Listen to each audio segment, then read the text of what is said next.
বলছে আপনার যে হাতের মধ্যে যে ছোট্ট একটা ক্ষত, এইটা কিন্তু আস্তে আস্তে আঙ্গুলটাকে পচায় ফেলতে পারে। বলেন কি বলেন আপনি? হ্যাঁ।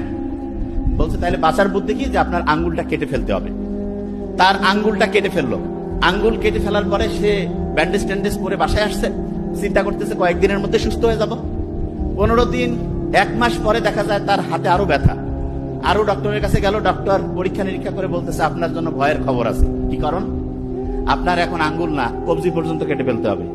মারাত্মক ব্যাপার। কবজি পর্যন্ত, যে বাঁচতে চাইলে কবজি পর্যন্ত কাটা লাগবে, কবজি পর্যন্ত কেটে ফেলছে। কেটে ফেলার পরে আবার ব্যান্ডেজ করে বাসায় আসছে। কয়েকদিন পরে আবার হাতে ব্যথা। ডক্টর বলতেছে আমি পারতেছি না, আপনি আরো বড় জায়গায় যান। বড় প্রফেসরের কাছে গেছে, যাওয়ার পরে বলতেছে আপনার হাতের এইটুক পর্যন্ত কেটে ফেলতে হবে। এইটুক পর্যন্ত কাটার পরে ওই প্রফেসর বলতেছে আমি তো জীবনে বহু রোগী দেখছি, কিন্তু এইরকম হাতে ক্ষত নিয়ে কোন রুগীর দেখি নাই, যে আস্তে আস্তে একটা ছোট্ট আঙ্গুল, তারপরে হাতের কবজি, এরপরে হচ্ছে এই যে কোনোই পর্যন্ত কাটা লাগে, এরকম দেখি নাই। তা বলছে দেখেন আপনি জীবনে কোনো কিছু করছেন কিনা, একটু আপনি ভালোভাবে হচ্ছে কোনো ভালো মানুষের কাছে যান, যে দেখেন যে আপনার জীবনে আরো কোনো ব্যাপার আছে কিনা। তো ওই লোকটা অনেক খোঁজাখুঁজি করে খুব জ্ঞানী সব একজন মানুষের কাছে গেছে, যে বলতেছে যে আমার এই অবস্থা হয়েছে।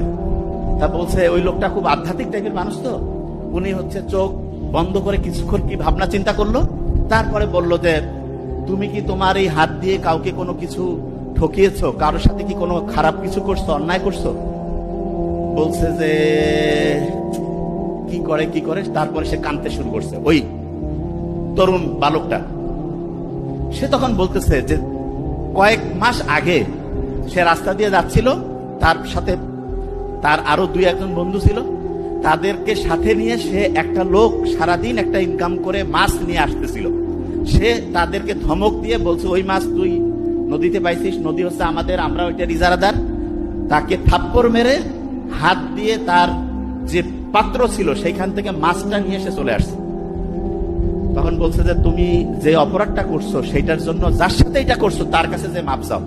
এই তারপরে সে কান্নাকাটি করে ওই লোকের কাছে গেছে, যে বলছে ভাই আমার যদি মাফ করে না দাও তাহলে আমার তো কবজি পর্যন্ত কোনই পর্যন্ত গেছে, আমার টোটাল শরীরে ধ্বংস হয়ে মরে যাব। ওই লোকটা বলছে ঠিক আছে, যা হয়েছে তোমাকে মাফ করে দিলাম। এর কিছুদিন পরে তার পরীক্ষা নিরীক্ষা হইলো, দেখা গেল তার হাতের যে সমস্যাটা ছিল সেটা থেকে সে দূর হয়েছে। আচ্ছা, এটা থেকে আমরা কি বুঝলাম? অন্যের কি উপকার করব না ক্ষতি করব?